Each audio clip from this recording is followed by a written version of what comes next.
कैलाश पर्वत की बर्फीली चोटी पर शांति छाई हुई थी। भगवान शंकर गहरे ध्यान में लीन थे।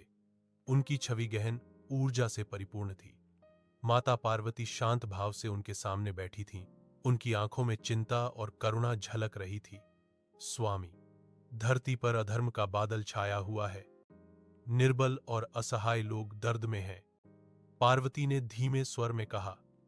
शिव मौन रहे, लेकिन पार्वती की आंख से एक आंसू गिरा। वह आंसू प्रकाश में बदलकर पृथ्वी की ओर बह गया। अवतार नहीं होगा देवी, इस बार शक्ति धरती के सबसे निचले स्तर पर जन्म लेगी, शिव ने गंभीर स्वर में कहा। उत्तर भारत के पहाड़ी इलाके में श्मशान के पास एक छोटी बस्ती में धरा नाम की एक गरीब महिला अपनी झोपड़ी में अकेली थी। उसके पति रामू की कुछ महीने पहले एक दुर्घटना में मृत्यु हो गई थी। धरा अब अकेली थी और आज उसका प्रसव का दिन था। बारिश शुरू हो गई। छत से पानी टपक रहा था। गांव की औरतें फुसफुसा रही थीं। श्मशान के पास रहने वाली, बच्चा अशुभ होगा। धरा इन सब बातों को चुपचाप सुन रही थी, लेकिन अंदर से मजबूत थी। अचानक हवा रुक गई। पक्षी शांत हो गए। श्मशान की जलती चिता बिना किसी कारण बुझ गई।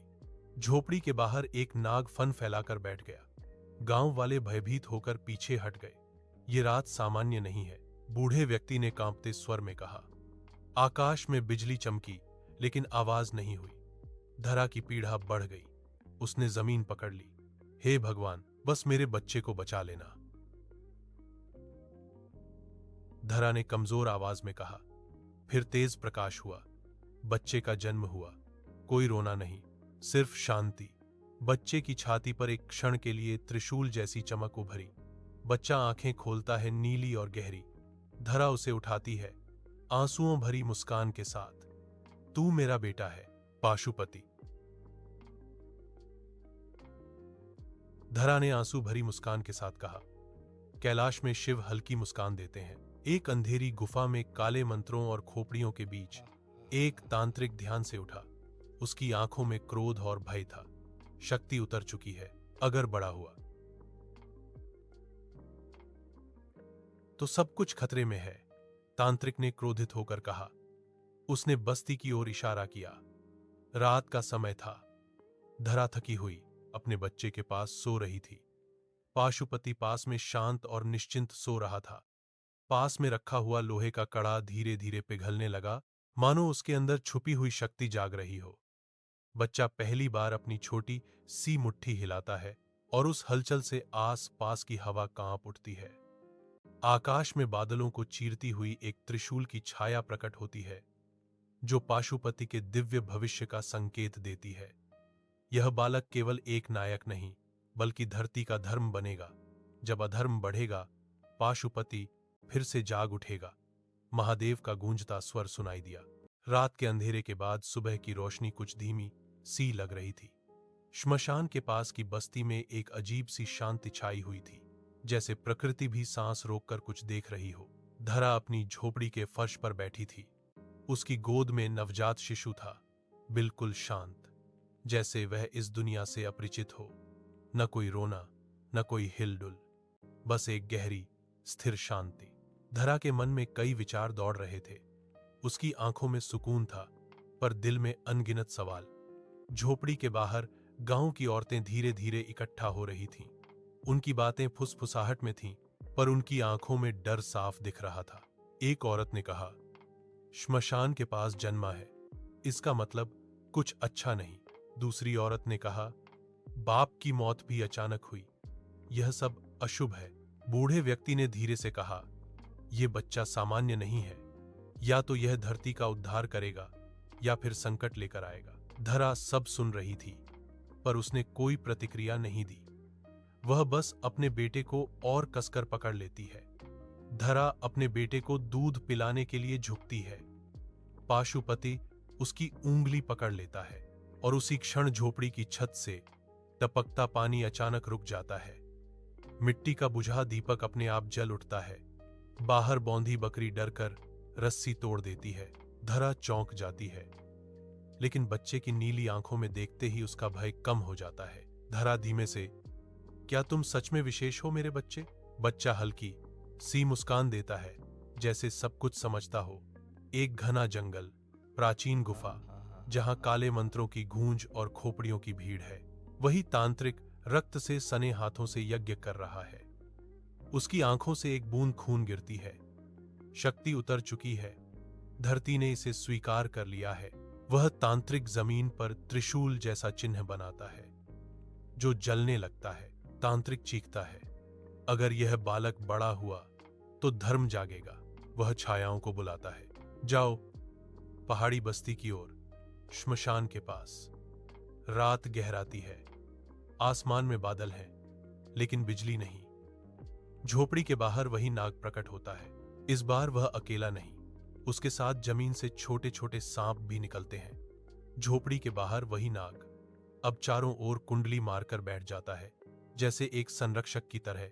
छायाएं जो तांत्रिक ने भेजी थीं, बस्ती की सीमा तक पहुंचती हैं, लेकिन जैसे ही वे झोपड़ी के पास कदम बढ़ाती हैं, धरती कांप उठती है। हवा अचानक उलटी बहने लगती है और नाग अपने फन को फैलाकर उन्हें चेतावनी देता है। छायाएं जैसे ही नाग की शक्ति से सामना करती हैं, धीरे धीरे जलने लगती हैं और पीछे हट जाती हैं। आकाश में एक गूंज सुनाई देती है, अभी नहीं, इस बालक को समय दिया जाएगा। छायाएं पूरी तरह से पीछे हट जाती हैं और बस्ती में एक अजीब सी शांति लौट आती है। धरा की आंखें हल्की सी चिंताओं से भरी हुई हैं। वह अपने बच्चे को सीने से लगाकर बहुत गहराई से सोचती है। लोग कुछ भी कहें, चाहे देवता आएं या राक्षस, मैं तुझे दूर नहीं होने दूंगी, धरा अपने बेटे से कहती है। पाशुपति नींद में अपनी छोटी सी मुट्ठी कस लेता है, जैसे अपनी शक्ति को महसूस कर रहा हो। झोपड़ी की दीवार पर एक क्षण के लिए त्रिशूल की छाया उभरती है, फिर गायब हो जाती है, जैसे पाशुपति की शक्ति का संकेत हो। तांत्रिक गुफा में अपनी आंखें खोलता है। उसके चेहरे पर एक रहस्यमयी मुस्कान होती है। अभी रोक दिया गया है, लेकिन मिटाया नहीं गया। जब यह बालक चलेगा, तब धरती फिर से कांपेगी। कैलाश पर्वत पर शिव नेत्र खोलते हैं, हल्की मुस्कान के साथ। महादेव का स्वर, धर्म अब शिशु है, पर अंधकार ने उसे पहचान लिया है। 5 वर्ष बाद हमारे नायक पाशुपति अब 5 साल का हो चुका है। उत्तर भारत की पहाड़ी बस्ती में उसकी दिनचर्या बाकी बच्चों से अलग है। वह अक्सर देर तक एकांत में खेलता है, अपनी मिट्टी की आकृतियों में मग्न रहता है। जब बाकी बच्चे शोर मचाते हैं, वह शांत रहता है और प्रकृति की ओर ध्यान देता है। उसकी आंखों में एक अनकही गहराई है, मानो वह किसी अनदेखी दुनिया को देख रहा हो। धरा, पाशुपति की मां, अब पहले से ज्यादा सावधान और अनुभवी हो चुकी हैं। वह अपने बेटे को नजदीक से देखती हैं, समझती हैं कि उसके साथ कुछ अलग है। धरा, पाशु, तुम बाकी बच्चों के साथ खेलो। पाशुपति, मां, मुझे वो लोग अजीब लगते हैं। धरा उसकी बातों को समझती है, लेकिन फिर भी उसे सांत्वना देती है। उनका यह मौन रिश्ता उनकी गहराई को दर्शाता है। एक दिन गांव के कुछ बच्चे पाशुपति की बनाई आकृतियों को तोड़ देते हैं। पाशुपति चुप रहता है, लेकिन अचानक हवा में एक ठंडक सी फैल जाती है। टूटे हुए मिट्टी के टुकड़े हल्के से कांपने लगते हैं। बच्चे सहम जाते हैं और पीछे हट जाते हैं। पाशुपति खुद भी चौंक जाता है। उसे भी एहसास होता है कि उसमें कुछ अलग है। रात का समय, धरा को सपना आता है।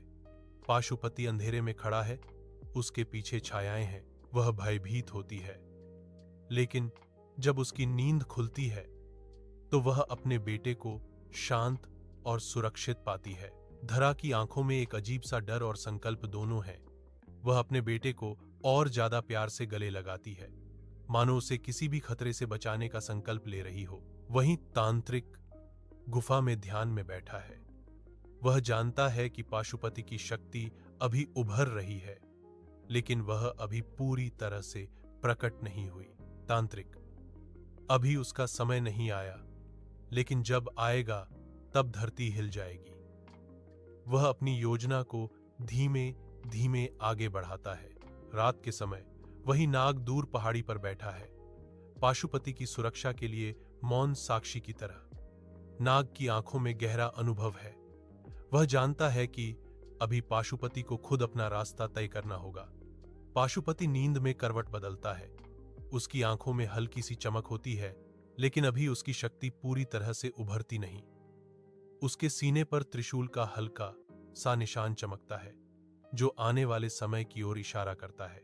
आकाश में हल्की सी गूंज सुनाई देती है, मानो कोई देवता उसका मार्ग देख रहा हो। महादेव, शक्ति अभी बीज की तरह है, समय के साथ यह वृक्ष बनेगा। साधु, जो धरा की झोपड़ी में आया था, अब ध्यान में बैठा है। वह पाशुपति के भविष्य को देखता है और समझता है कि उसके जीवन में कई चुनौतियां हैं, लेकिन हर चुनौती के साथ एक नया अध्याय भी खुलेगा। साधु की आंखों में एक हल्की मुस्कान होती है, एक विश्वास कि पाशुपति के भीतर छुपी शक्ति एक दिन पूरी तरह से सामने आएगी। तांत्रिक गुफा में एक बार फिर से ध्यान में बैठता है। उसकी आंखों में हल्की चमक, मानो वह पाशुपति की बढ़ती शक्ति को महसूस कर रहा हो। अभी नहीं, लेकिन जल्द ही यह शक्ति अपना रूप लेगी और तब धरती पर परिवर्तन होगा।